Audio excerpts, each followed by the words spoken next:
안녕하세요. 지식큐브 인물탐구 편입니다. 서희는 모두들 아시다시피 외교를 너무 잘하신 나머지 외교관이라는 이미지에 갇혀서 제대로 된 평가를 받지 못하고 계신 분입니다. 이번 영상에서는 서희의 진짜 모습을 집중 조명해보도록 하겠습니다. 일단 서희의 빵빵한 집안 배경부터 알아볼게요. 서희는 당시 명문가로 통하던 이천 서씨 집안으로 아버지 서필은 하급 관리에서 시작해 종일품인 내리엄까지 오른 당시로는 자수성가의 끝판왕이라 불린 사람이었습니다.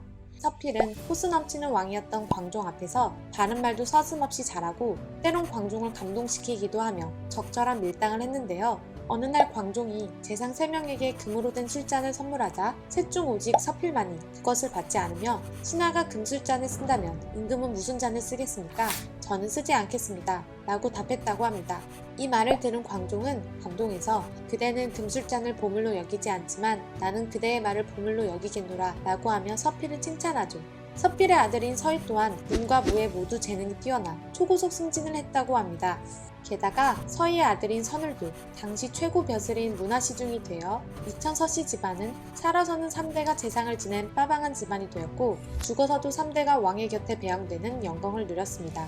이게 끝이 아닙니다. 선울의 딸은 고려 8대 왕 현종과 혼인하여 원목왕후가 되었고요. 선울 아래로 서정, 서균, 서공까지 6대가 고려에서 높은 벼슬을 합니다. 특히 서공은 의종 임금 때 종 이품 평장사였는데요. 1170년 고려에 무신정변이 일어났을 때 대부분의 높은 문신들이 살해당하지만 평소 문신과 무신을 모두 존중하고 겸손한 태도를 보이던 서공에게는 오히려 무신들이 호위병을 붙여 그를 지켜주었다고 합니다. 그럼 서희의 집안 이야기는 이쯤 들려드리고 이제 본격적으로 서희에 대해 이야기해보도록 할게요. 서희는 태조 왕건이 거란의 낙타를 굶겨 죽인 942년에 태어났습니다. 문무에 골고루 재능을 가졌다고 알려진 서희는 그의 나이 18세이자 송나라가 건국되던 해인 960년, 과거에 급제합니다. 아버지가 재상인 금수저에다가 출중한 능력까지 갖추었기에 좋은 자리들을 돌며 차근차근 승진하고 있었습니다. 소위 집안 잘 타고난 금수저의 평탄한 공무원 라이프를 즐기고 있었던 거죠. 이때까지 서희가 맡은 직책 중에는 광평원 외랑, 경관어사 등이 포함되어 있었는데요. 이 직책들은 외교, 그리고 군사에 관련된 직책이었습니다. 이후에는 내이시랑, 내사시랑의 벼슬도 거쳤는데 이 벼슬들은 나라의 정책을 정하고 시행하는 요직들이었습니다. 이렇게 공무원 서희의 커리어를 종합하여 보았을 때 그는 고려가 외교, 군사, 정책 분야의 대들보로 키우던 엘리트라고 볼 수 있습니다. 그렇게 내공을 쌓으며 때를 기다리던 서희는 드디어 40세가 되던 해인 982년에 중요한 업무를 맡게 됩니다. 그것은 바로 송과의 관계를 회복하는 일이었는데요. 고려는 송에 9차례에 걸쳐 사신을 파견했지만 푸대접을 받고 돌아왔습니다. 당시 중국을 통일한 강국이었던 송과 외교관계를 틀어가는 임무를 띈 서희의 두 어깨는 실로 무거웠겠죠. 예상대로 송태조, 조강류는 서희를 만나자마자 그동안 고려는 송나라에게 소홀했다며 추궁합니다. 하지만 서희는 결코 주눅들지 않고 그동안 여진과 거란이 육로를 막고 있어서 어쩔 수 없었다라며 솔직하고 당당하게 고려의 입장을 전했습니다. 그러는 와중에도 서희는 명문가의 자제다운 품격으로 예의에 어긋남 없이 행동했고 결국 송황제의 마음을 움직이게 됩니다. 이때 송태조인 조강류는 서희의 품격을 보고 감탄하여 검교 병부상서라는 정삼품 벼슬까지 주었다고 하죠. 이렇게 서희는 송나라와의 관계를 회복시키고 금이 환영하게 됩니다. 이후 거란의 1차 침입 때에는 외교談판으로 위기에 빠진 고려를 구합니다. 그런데 환상적인 말발로 거란군을 돌아가게 하고 강동 육주까지 털어 잡수신 것은 그분의 업적 중 일부분에 불과합니다. 이제부터 진짜 업적에 대해 설명드려 볼 텐데요. 거란 1차 침입 당시 생각보다도 엄청 강했던 거란군은 첫 전투였던 봉선성 전투에서 고려군을 말 그대로 순삭시켜버리고 국경선인 청천강까지 단숨에 진격해옵니다. 이 소식을 들은 고려의 왕과 대신들은 멘탈도 완전히 손상되어 버렸죠. 겁에 질린 고려 조정의 의견은 일단 서경을 포함한 북쪽 땅을 떼어주고 항복해서 더 이상의 피해를 막자는 쪽으로 모아지고 있었습니다. 실제로 고려 조정은 서경에 쟁여둔 군량미를 백성들에게 나눠주고 남은 건 거란군이 이용하게 될까 두려우니 대동강에 버리라는 명령을 내렸죠. 이때 이 모든 것을 중지시키고 홀로 거란 진영으로 찾아가 단판을 짓겠다고 한 신하가 바로 서희입니다.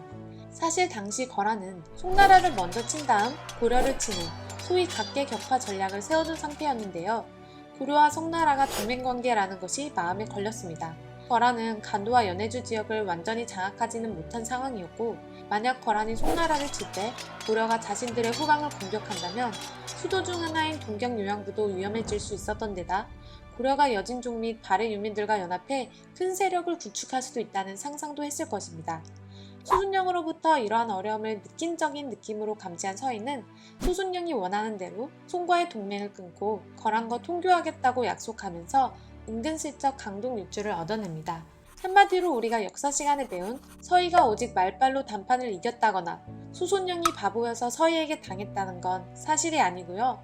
고려에게 강동 육주를 주어서라도 마침내 후방 안정이라는 목적을 이루고 돌아간 무서운 소순령과 그의 머리 위에 살며시 올라가 있던 서희의 치열한 두뇌 싸움이었다고 보아야 하겠습니다. 만약 이 상태로 서희가 마음을 놓고 고려로 돌아가 왕에게 칭찬도 받고 백성들에게 영웅으로 추앙받으면서 남은 여생을 보냈다면 서희는 소순령의 속임수에 완전히 당한 모양새가 되어 거란 황제가 직접 40만 대군을 끌고 쳐들어왔던 거란의 2차 침입 때 나라를 통째로 잃는 비극을 겪었겠죠.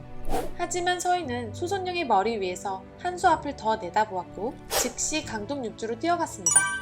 그리곤 직접 강동 육주 전체에 30개에 가까운 성과 요새를 건설하는 사업을 진두지휘하죠. 이 모든 것을 건설하는데 겨우 2년밖에 걸리지 않았다고 합니다. 그렇게 버려진 작은 땅이었던 강동 육주는 난공불락의 방어지대로 재탄생하게 되고 고려 500년의 역사 속에서 외세의 침략을 훌륭하게 막아내는 방파제의 역할을 하게 됩니다. 이것 외에도 서희는 바른말을 하는 후배들을 잘 챙겨주기도 했는데요. 하나의 예로 낮은 관리였던 정우현이라는 사람이 7가지의 시정할 일을 올린 것이 왕과 신하들의 미움을 샀던 일이 있었는데 서희는 정우현의 말은 모두 맞는 말이며 재상인 제가 먼저 듣고 시정했어야 하는 일인데 그러지 못한 제 탓이라고 후배를 감쌌다고 합니다. 이런 선배 정말 심쿵이죠. 후배 정우현은 이후 감찰어사가 되어 나라의 인재로 성장했다고 합니다.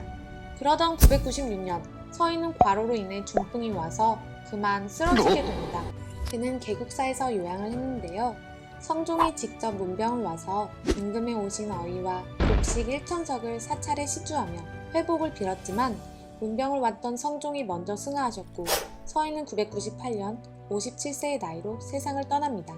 당시 왕이었던 목종도 그의 죽음을 크게 슬퍼하며 배 1,000필, 오리 300석, 쌀 500석, 그 외 다양한 재물들을 부의금으로 주었다고 하네요. 지금까지 고려의 국정 설계자이자 전략가였던 서희에 대해 알아보았습니다. 다음 인물탐구편도 기대해주세요. 구독과 좋아요는 영상 제작에 큰 보람이 됩니다. 영상을 시청해주신 모든 분들께 감사드립니다.